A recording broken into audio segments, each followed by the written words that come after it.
Thanks for joining us again, Matty. We're in the Matty household today. A crackling fire. Feel the ambience. I mean, I hope that the listeners can feel it. There's a fire there. We've got John Wick on in the background, which is tonight's film. Mm-hmm. All we need is like robes and pipes, and we're. I feel like I should have brought a smoking jacket. Definitely a cigar night. Yeah, we should have gone for cigars. We haven't done our best. We went for Wicked Wings instead, so we may have to leave midway. Take care of some business, but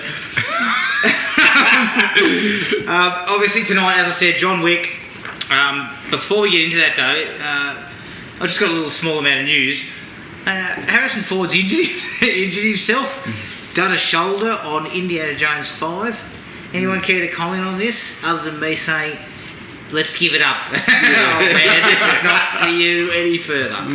Look, it was inevitable, wasn't it? Yeah. I mean, he probably did it by just fucking going for the gun in the holster or something. It wouldn't have taken much for the old boy to... Rotate a cuff made of fucking dust. I just hope he mans up like Jackie Chan or like Tom Cruise.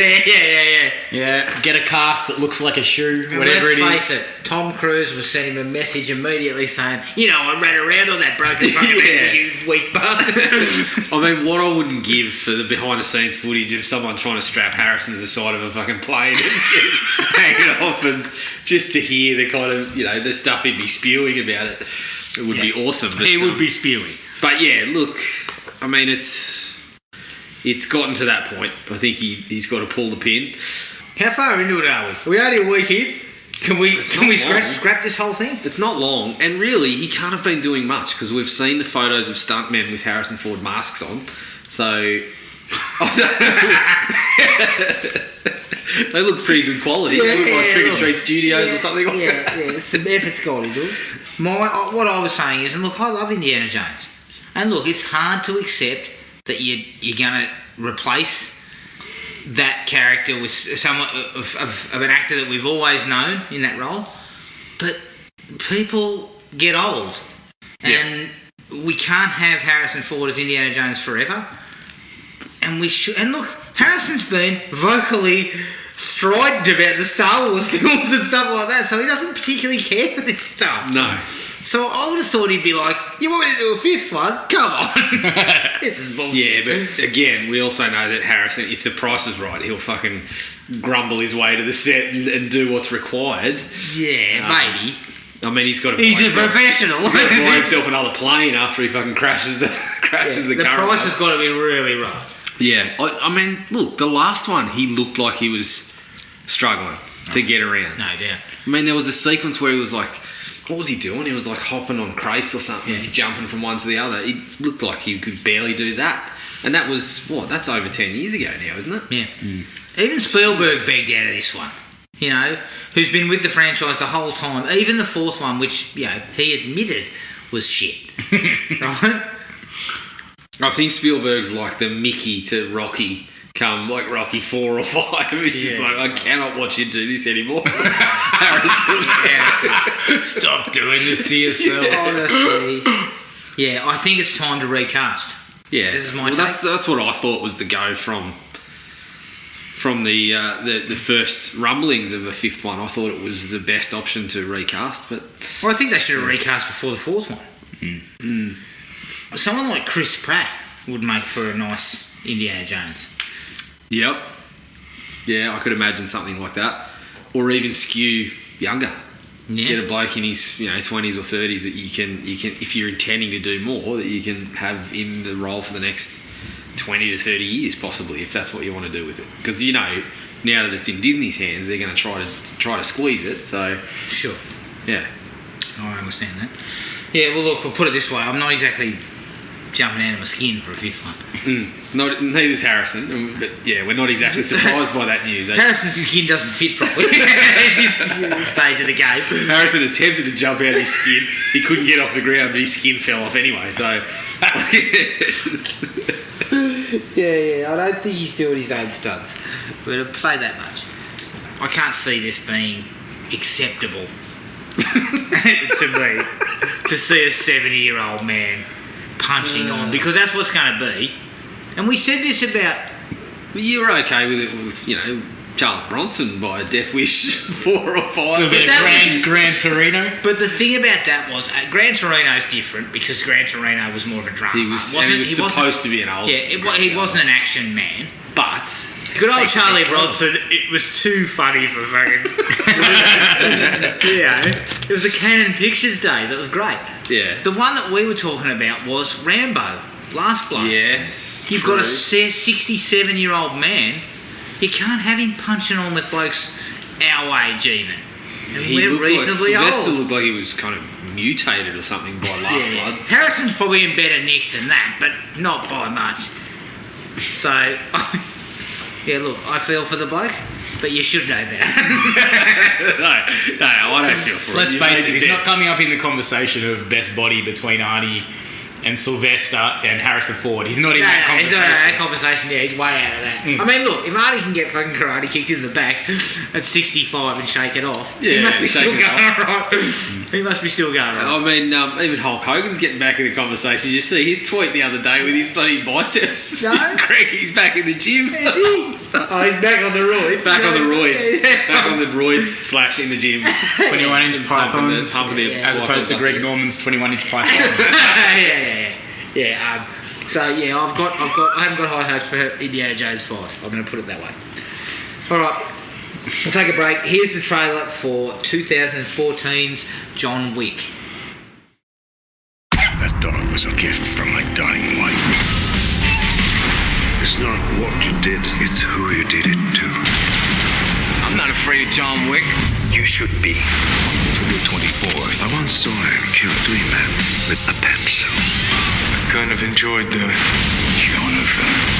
Evening, John. Hey, John. People keep asking if I'm back. Yeah, I'm thinking I'm back. John Wick, rated R, in theaters and IMAX October 24th. John Wick from 2014, directed by Chad Stahelski, who directed John Wick 2 and 3, and uncredited David Lettich, is that right? It's written by Derek Kolstad, who wrote Nobody.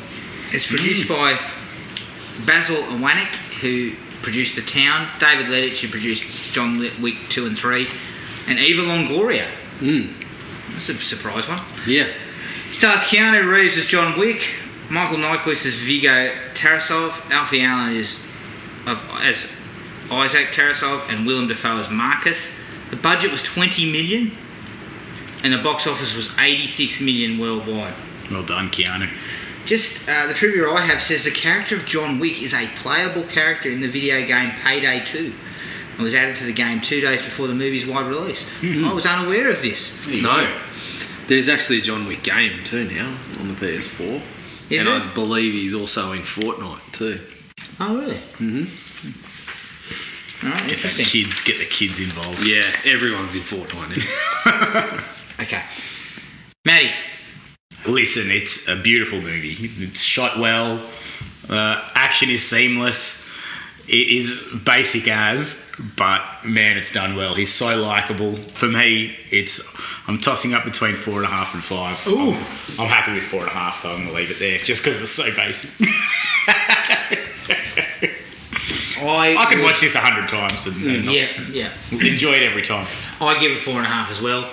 I think as far as the best action movies in the last 20 years, this is just behind Mad Max Fury Road in terms of the absolute quality and the visceral impact of the action. And the fact that you take action scenes that are pretty sort of, like there's nothing too outrageous about what he's doing, but they just tweak each one so it's slightly different. And it sort of ramps up each time. They build up the characters just so subtly. Like, you know you're dealing with a demigod. Yeah. The way they talk about him. Yeah, I love and that. what he does. It's just so good. And Keanu Reeves, I've always liked the bloke. He's never been a great actor, but this is just right in the pocket. Yeah. He's really, really good in this. And it's his signature role, I would say. Rest of the cast is excellent. Action scenes top notch, and there's a shitload of quotable moments in the script, which is always good. So yeah, 4.5, no doubt.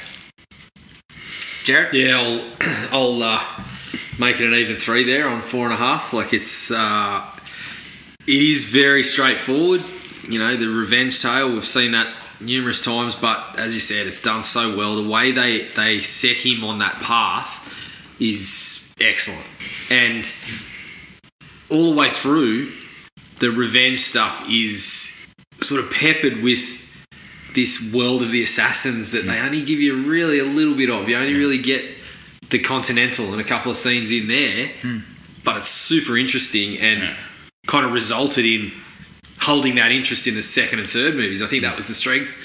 The deference and respect that you have between the characters just lends itself to there's a lot going on that we don't know about. Yeah, I think it was the strength for the next two movies is that they had so many places to go with these little bits around the Continental and the assassins kind of, they've got their own world, their currency, all this sort of stuff. And they only gave you a little bit of it in this. So, yeah, it's just a perfect blend of just getting so many things right in a really simple story. Straight out of the gate, as I said, Keanu Reeves has never been a great actor. Like, let's be honest. He's had some shocking performances, and I don't want to kick the man, but he's even been in films he didn't want to be in. Yeah. Someone's forged his name, and he's too good a bloke to he's too good a bloke. He just said, "Oh shit, I'll do it." Yeah. You can forge my name, and I'll turn up anyway and just do it. And do the job. But he is just so good in this. There's that right amount of kind of tough ass kicking and a little bit of world weariness and that whole We've said it a million times. Dogs and kids are going to always suck us in. Yeah. And it just starts on the right foot with that. It does. And he seems to do his own stunt work and fighting. Yeah. So it's even more... Yeah, you see him in these blues, which I appreciate, as opposed to a stuntman. They have to shoot around it, or they shoot from the back and stuff like that. Yeah. So he's right in the thick of it, and it's just a really great performance. And the rest of the cast, it's filled with some really good character people. Willem Dafoe, of course, Ian McShane, Alfie Allen, John Leguizamo, Adrian Padalecki, but I love Michael Nyquist as the bad guy. He's fucking frothing at the mouth. Everything he says, I'm just like, this guy is awesome. Punching his kid in the guts. Don't get Lance Reddy too. Lance Reddy, because he's excellent too in the at the Continental. Yeah. But yeah, it's just a really colourful cast. And they're only in it for short periods. Like John Leguizamo's really only in it for one or two sequences. Yeah, 2 scenes, Ian McShane, 1 or 2 sequences. But they just work out nicely. Yeah. And I like the world that they've got. The whole Continental, even though it's only briefly sort of covered, you're totally interested in what's going on. The whole idea of the coins. Yeah. When you see him with the coins, you see him with the coins, and he gets that clean-up crew. Yeah. Well, when they first rock up, you think there's these big guys there, and you kind of, I'm sitting there thinking, they're a bit late. They're a sort of, a henchman crew. Yeah. In they come and start scrubbing walls, rolling carpets. Yeah. And he's talking to Charlie, which again, another good actor, Luther from the Warriors there, making another appearance. Yeah. So it was cool to see him again. We've seen him a few times recently, but that using those coins to start that process, and then he goes to the Continental with his coins, and he's telling people you want to earn a coin and things like that.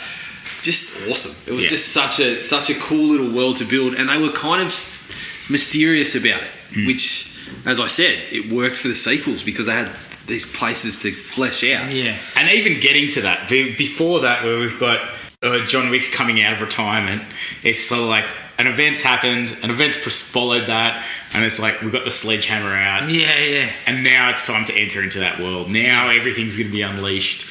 We've heard about the boogeyman, and he's coming for everybody. It's so good. And the whole, I just love some of those little things like, I'd like to have a dinner for 12. Just fucking hangs up, and then up turns this fucking crew to clean the place up after he's beat the shit out of everyone. Yeah, so good. Yeah, I love that stuff. And it's kind of, it's a quirky addition to a standard action film. Wouldn't that be the worst part of beat assassin, the cleanup. Yeah, exactly.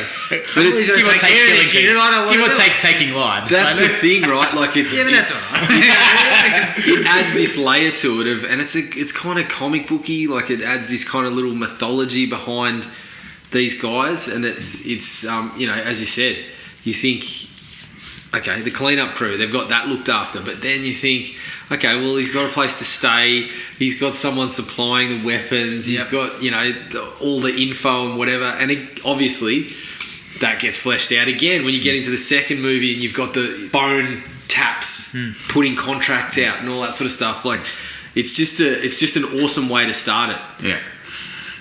Even the point where the policeman turns up at the door, and he's like, hi John, hi John. They're best mates. Like they've had drinks before, and he's just like, thank you for cleaning up this mess. Yeah, you can appreciate tell you that cleaning that shit up. Wick is just bleeding everywhere, and he's kind of like, you working tonight? Yeah.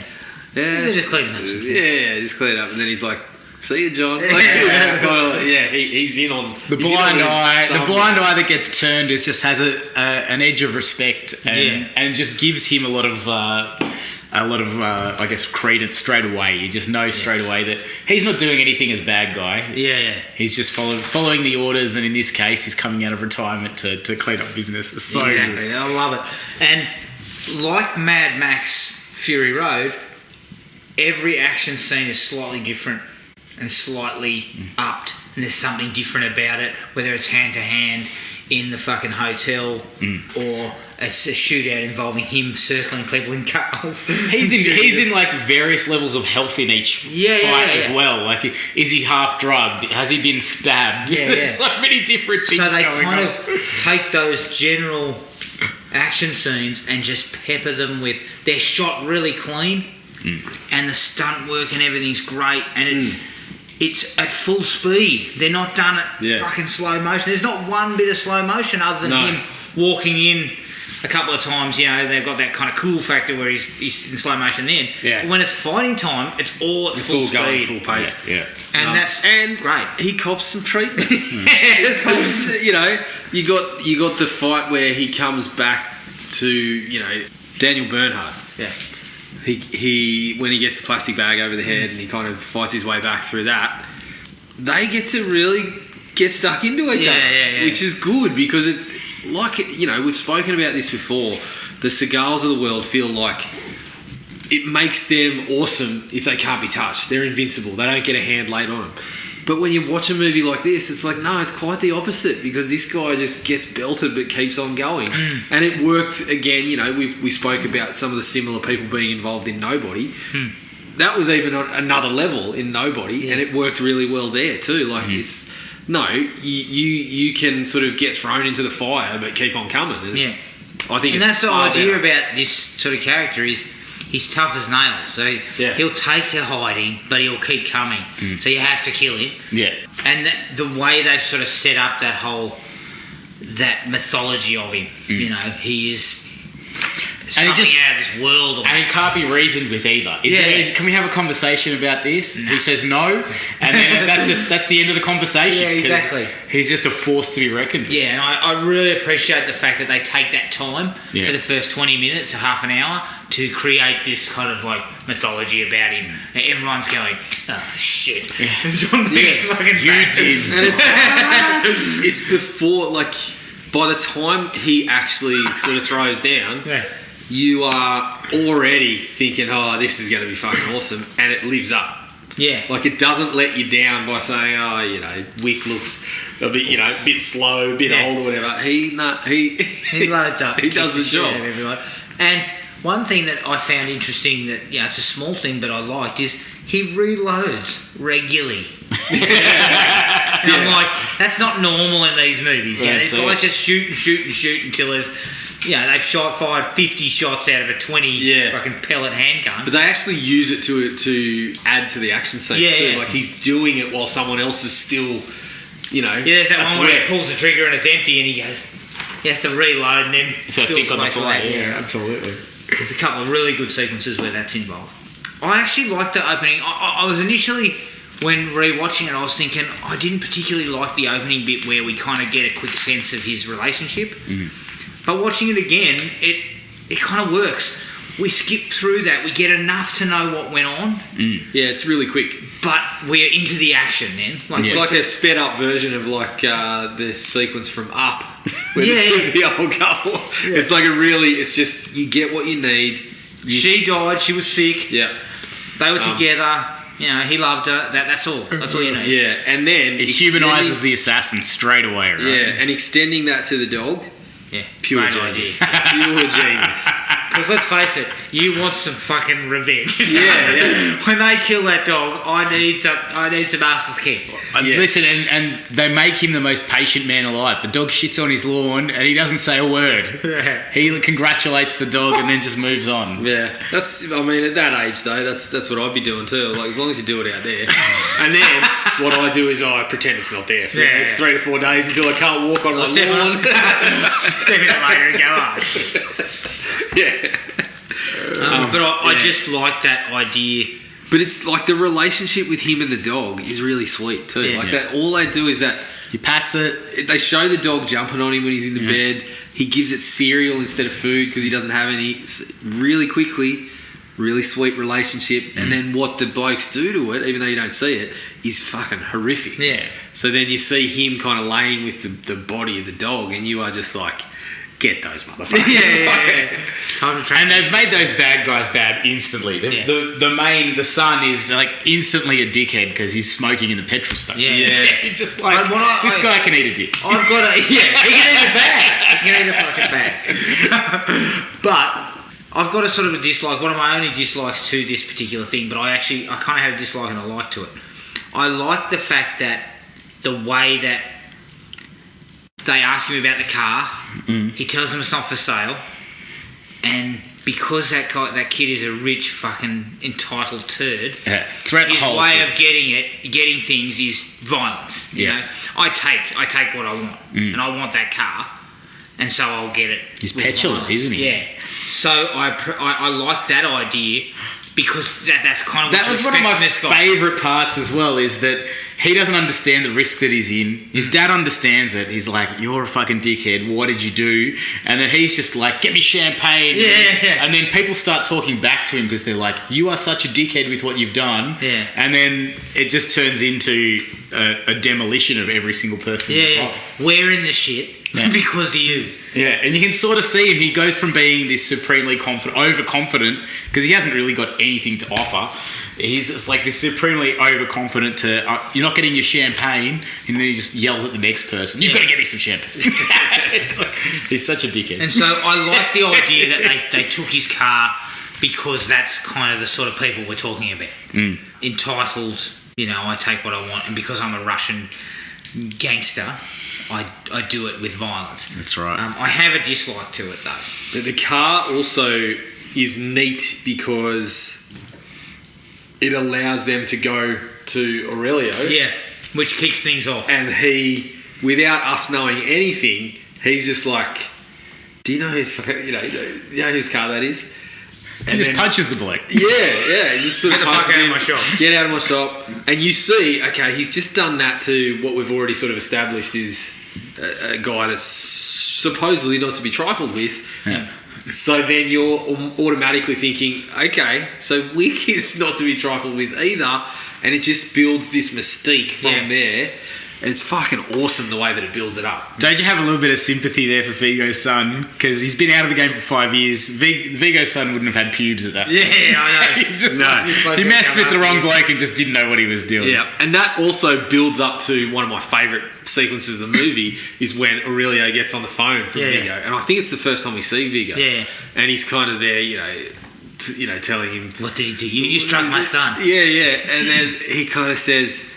He gets told that he stole John Wick's car and killed his dog. And Vigo goes, oh. That's all. And then hangs up. That's all you need to say. And in that couple of sequences, they have just built up this.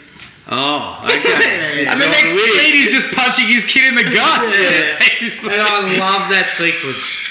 That fucking nobody is John Wick. And he's like, what does he say to him? I once saw him kill 3 men in a bar with a pencil. A fucking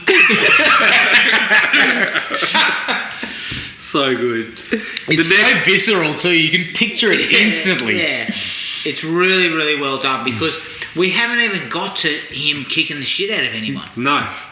He hasn't done anything. All he's done is lose his car, the dog's dead, and he's gone to Aurelio's to find out what happened. Where is he? And so the first fight scene doesn't happen until after that.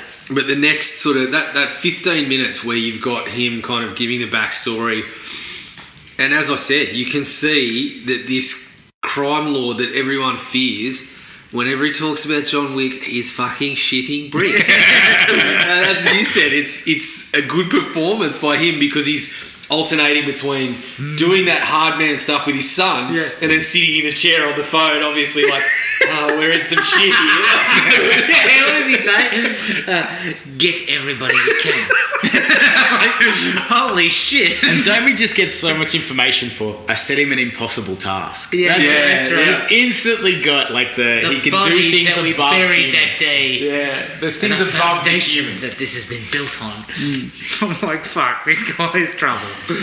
And that fight scene in his house is great. Great way to open Well, up. that's it, right? We've been. It's 30 minutes in where that happens, and we've had sort of the first 10-ish minutes finding out what happened to John Wick's wife and him getting the dog or whatever, and then the next 15 to 20 after that is just building until when this happens, you're like I said, you're just waiting for it, and then it absolutely pays off. It absolutely delivers, and you're like, okay, that's why they're scared of him. He just cuts a swath through those guys that come to his house. In a suit, no less. Yeah. Yeah. 3-piece. Good touch. Good touch. Stop around the 3-piece. I couldn't knock anyone out in a 3-piece suit. How excited is old mate to get his business back, though? And then, I love that we follow that fight in his house with him rocking up to Kevin Nash and telling him take the night off, mate. Yeah. And then he cuts fucking loose in that nightclub. Yes. Absolutely really good. awesome. Yeah, Big Sexy didn't want any of it. He was just going, I love that scene. You also see just like the same thing with Keanu Reeves, just as a general person, as being a nice guy. He has a chat to the security guard who's like 10 times bigger than him, and he's just like, do you want to take the night off? He's like, yes, I do want to take the night off. He just walks away, and they're like, they've got a previous relationship, they know each other. You're just like, he's in this world, and he has a little bit of a heart, right? Compared to everybody else who's just like shooting bullets at blindly. Yeah. It sort of levels it out. It's the same with what happens in the Continental. Like you've got people trying to kill each other and whatever, and then you've got the phone ringing saying we've got noise complaints. Things like that.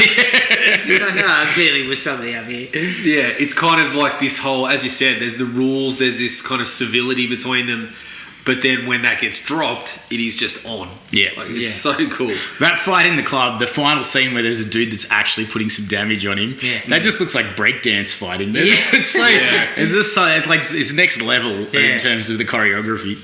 I really like that. And see, one of the things for me too that I kind of dug, because we early on we hear Vigo talking with Willem Dafoe saying contract on Wick, and he's like, he doesn't even hesitate. He goes, yeah, I'll take it. And so you think, all right, well, Defoe's going to be a player here, he's going to be around and he's going to be after him.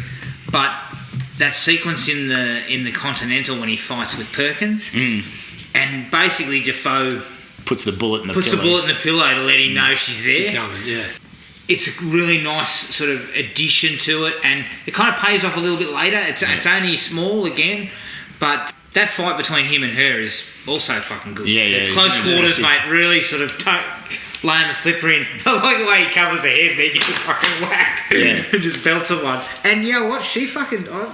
she's surprised. She's the kind of bird that could have actually done some action films. Yeah, She's athletic and she fucking lays the She's slipper got that in pretty senior well. on a And top she's vibe got that. about her. Yeah, she's got that. I'm really enjoying cracking your back and snapping I your want neck. her. It was Wonder Woman. Probably could. Yeah, I know. In a She did pilot. get cast as Wonder Woman for a pilot that didn't go ahead. Yeah. But yeah, that was cool. Reminded me a little bit of the Gina Carano Haywire Yeah. sequence with Michael Fassbender where she's, whacking him around. The problem with that is she was also dealing with a third.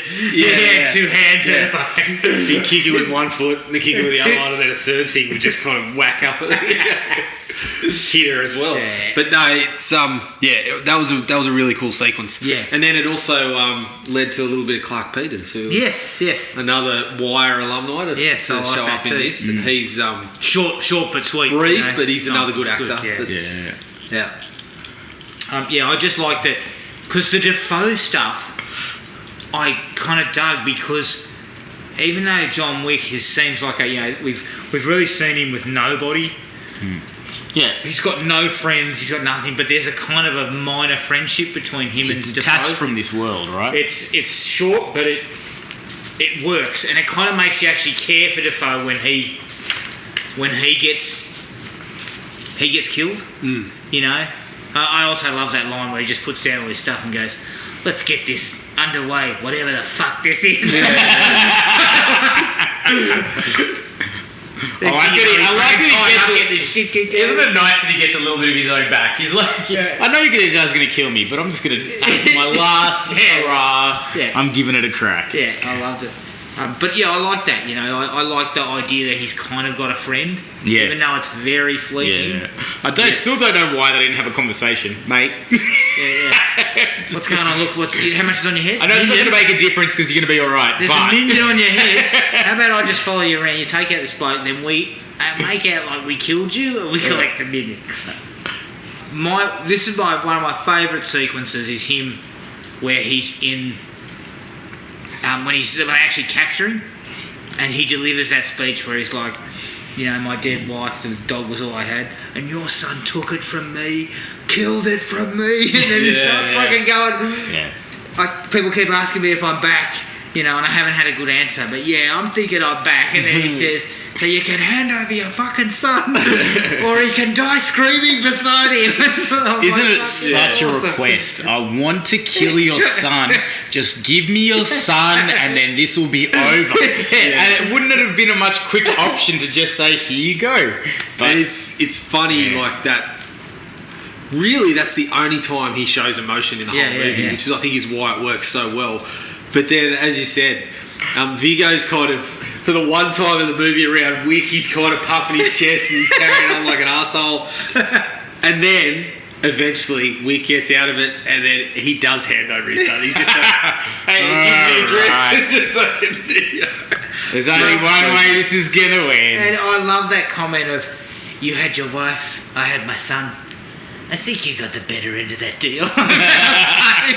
Okay, you don't even like your son, for Christ's sake, just hand him over. His son's a dickhead. And it's also like, you feel like it's one of the few things that justifies Viggo attempting revenge after he's the one that's just like, you can't do anything to this guy. Yeah. He's just killed his son. And so you get, all right, he might have this emotional reaction of taking out Willem Dafoe, and he thinks it's going to stay there, but of course it's not going to stay there. It's going to go a little further. Escalates it back up again. So yeah, that was, you buy that. You buy that okay, maybe he would do that in that, that visceral reaction, and so cool. And I love the comment that he makes when he says, hand him over, tell me where he is, and he gives him the address, and then he says, they know you're coming, and Wick just says, but it won't matter. Yeah. Awesome. Yeah, I love that.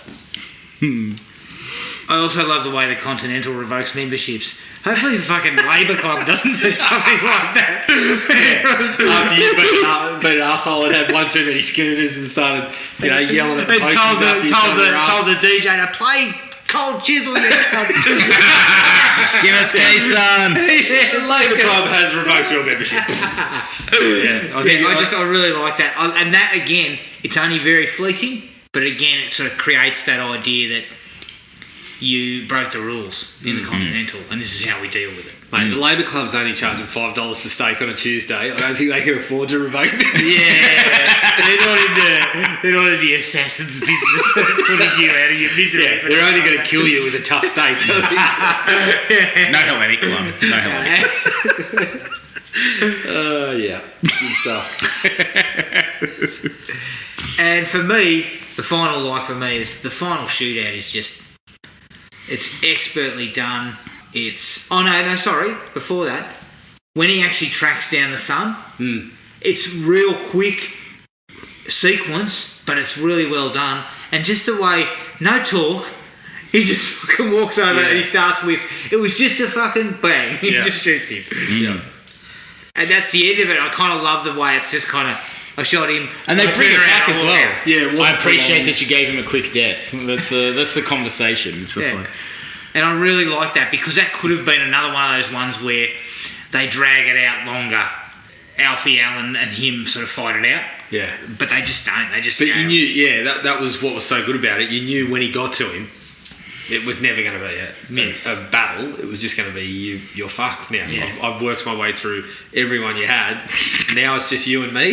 Yeah. You weren't prepared to handle. I've been bashed through walls. I've been stabbed and shot. Because essentially, Alfie Allen's character does nothing. The whole No, movie. he doesn't. Yeah, He just barely... lets the other guys do it, and then, as Matty mentioned, you know, when the fucking fury rains down, it's on everyone else. yeah, that's right. Now, any other... the finale.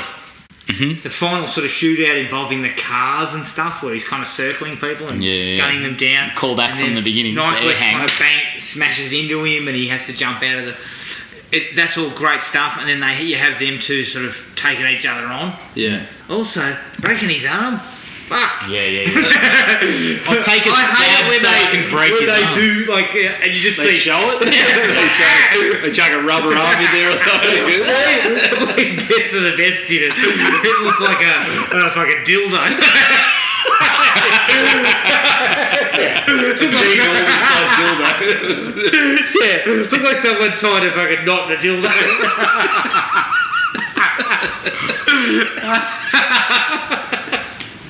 Oh man.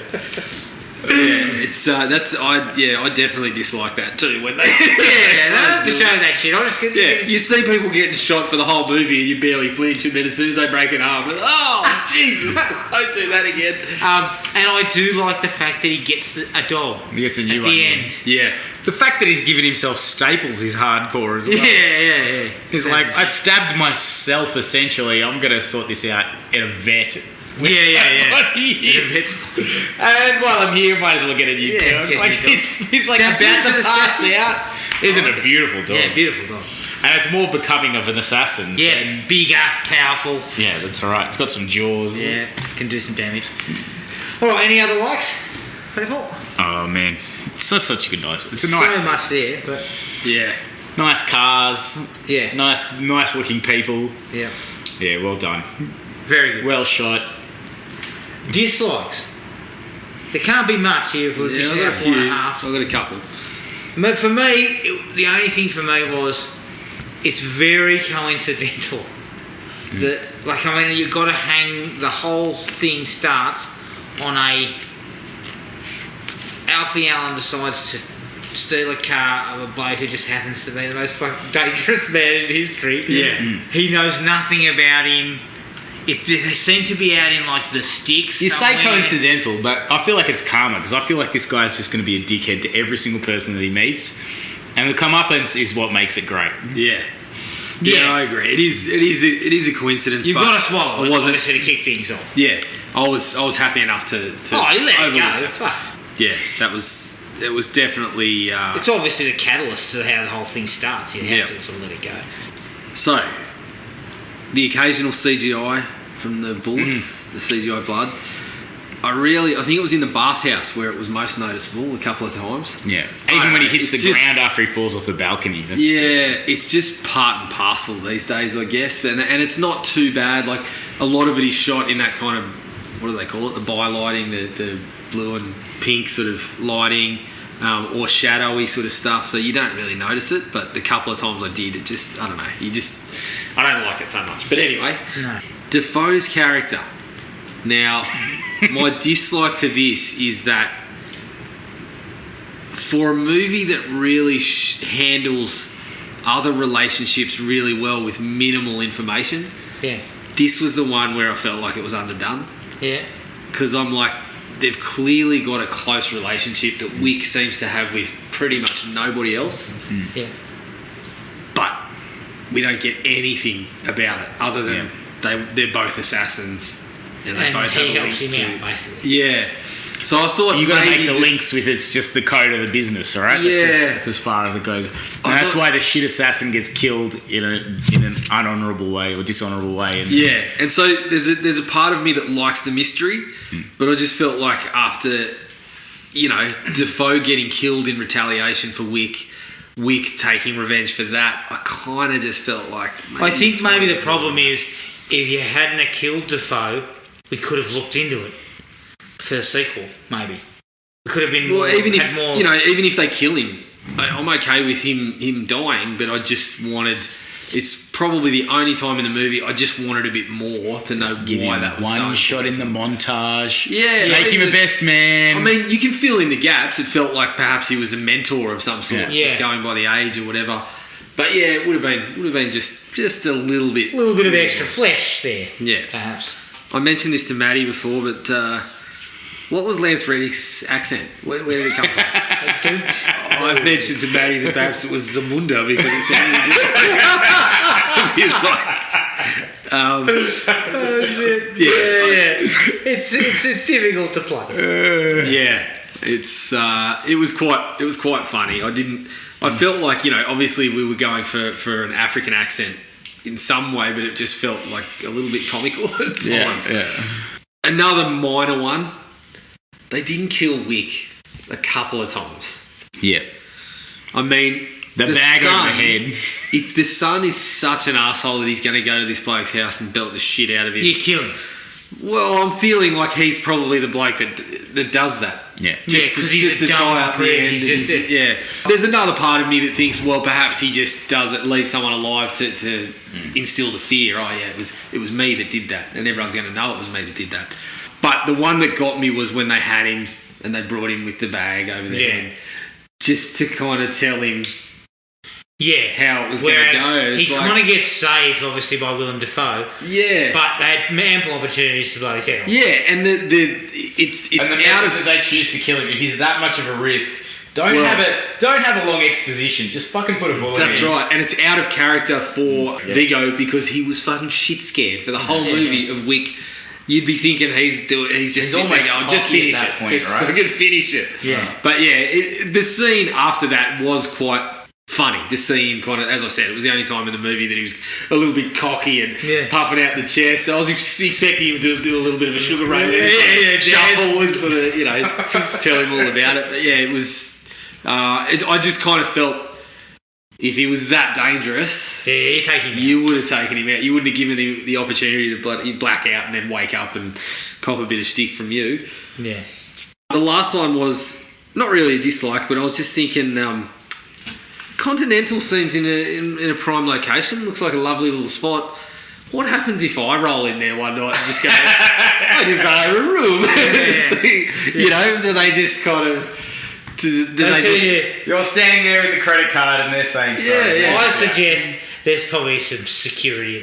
I suggest John Wick kind of walks out and just click. Okay. You can head off. Yeah, it's kind of funny though because you look at it and you're just like, it looks like prime location. Someone's going to sit there and start jumping on What If and looking up the reviews for the Continental. I want to stay there. Yeah, exactly. But yeah, it's you got kind confused. The Intercontinental. Yeah. They accidentally typed in the wrong thing into Google. Ended up with the Continental. Yeah, I'd end up at the fucking Cecil Hotel. Yeah, I know. Yeah. The ground's a bit. So I would say, the ground's a bit sticky. The water's fucking brown. But hey, what's the name? Well, it starts with a C. I think it's called the Cecil. Oh yeah. What is it? 4 stars? I mean, wouldn't it have come up saying like 2 stars. Yeah. Shit, I'm not staying there. Yeah, I think I've so. got some standards. Bit of it. All right, anything for you, Matty? Look, some of the CGI stuff as well got me, but listen, it's a pretty beautiful movie to watch. It's well paced. I haven't really got any complaints about it. Yeah, I agree. I had very little to dislike. And it's a really, really fast-paced action film. And as I said, the action scenes being at full pace just gives it something that. I mean, the fact that we only got back to this in 2014. Yeah. So we've been putting up with this bullshit, Zack Snyder. I've still got something to stop. The Zack Snyder kind of style, which was that kind of slow-mo, everything's in slow-mo. Look, Snyder makes a 4-hour movie. If it was normal motion, it'd go for fucking 2.5. Yeah, 2.5. He uses that much slow-mo in it. I'll just say, look, my brother, who owns at least 4 or 5 Noel Coward biographies and autobiographies or whatever he's got, said he really enjoyed this movie. So, so I think that says a lot. I think so too. There's a lot behind this movie. It's so easy to watch, Yeah. and Keanu does a great job. Yeah, I'll be checking out the sequels over the next few days. Mm-hmm. I remember just watching this and going, the first time I saw it, it was just out of nowhere. I was like, I'll chuck this. I like Keanu, I'll chuck it on. Yeah. And fuck, I enjoyed it. And then I watched it again and it was just so much fun. I saw the trailer when it came out, and then I went to the cinema to see it. And I had really not much hopes for it. Like, the trailer I thought was pretty good, so I was like, all right, could be all right. But I was highly surprised by what I got. Well, I was avoiding it, not really The Plague? avoiding it, but I'd seen the cover and heard a little bit about it, but I hadn't seen previews or anything like that. I just thought it was just Taken. I thought it was in the wake of Taken. It was Keanu Reeves does Taken. Yeah. Having now seen Taken, I mean, it's fucking 10 times the movie. Yeah, Taken. exactly. I've been on record as saying I think Taken's one of the most overrated bloody action movies of recent times, but yeah, it was just awesome. It was such I was kind of glad because I haven't had that experience in a while, being people that kind of stay on top of the trailers. Yeah, that come so out you and were things kind of like like, that. oh shit, this is better than I thought. Yeah, it was one that just caught me by surprise. Because I that remember doesn't you and happen Gibbo often. told me to watch it. Yeah, I was yeah. like, oh yeah, I better check it out. And then it blew me It just away. looks so good. Yeah. And look, the thing is, it was counterbalancing some of these other films, action films that had been disappointing at that time. And as I said, using a lot of that slow motion and all that kind of bullshit to kind of beef it up. Yeah. Whereas this didn't need any of that. It was just really, really well shot. It felt like it took a bit of what something like The Raid did, but added the guns and the settings to it.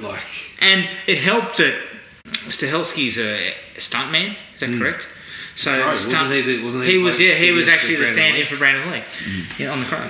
But it helps in the direction side of things because they shoot the action in a certain way, and the stunt work is top notch. The crews are excellent. They know it's going to look good, and so it's a real winner. Does anybody else think that that Winston, they definitely asked Al Pacino first? Oh yeah, totally. Yeah, it's got a bit of that about it. Definitely. Yeah, Ian McShane's not a bad substitute. Yeah. I could have done with a bit of his sort of Al Swearingen form, calling people cocksuckers. That would have been good. He was very John Wick, you dig cocksucker. All right, well, okay, that's John Wick. You can find us on iTunes, Spotify, and Podomatic. Send us an email at thrillme@ionet.net.au. We're on Facebook at Thrill Me Podcast Australia, Podomatic at thrillme.podomatic.com, and Instagram at Thrill Me Podcast AU. Keep an eye on our Facebook for the next details of the next film. But until then, take it easy, and we'll catch up with everyone later. Cheers. Find the podcast at Podomatic or on iTunes. Don't forget to rate and review. Like us on Facebook at Thrill Me Podcast Australia, or contact us at thrillme, all one word, all lowercase, at ionet.net.au.